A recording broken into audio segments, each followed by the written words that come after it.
So here's the cracked camera. There's the new camera.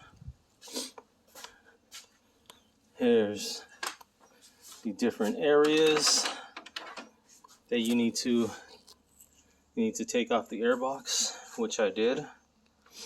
I took off the airbox, and then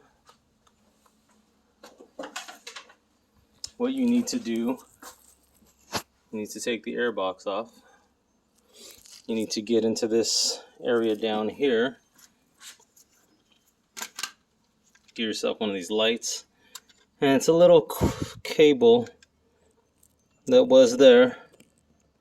It's still there. This cable right there, and there's a red connector on there. Screen's not that great,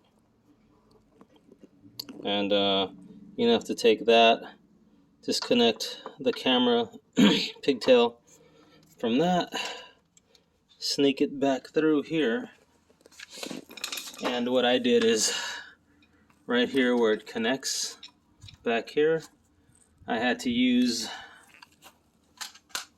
these tools here. This, because it's a Torx 20, and then I kind of had to jerry rig this up.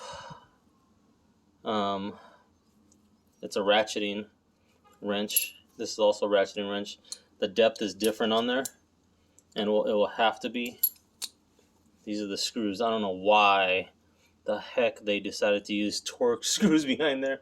It makes it so difficult. Wow. There are two of them. Okay. That was a pain. I had to go to the store to get some more of those. But now I have to reinstall, snake it through back here to get it into place, and then connect everything back up and make sure it all works.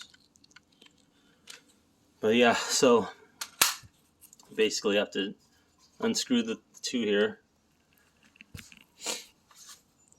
So unscrew the two,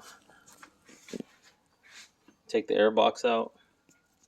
It's just a flathead, some Torx parts there.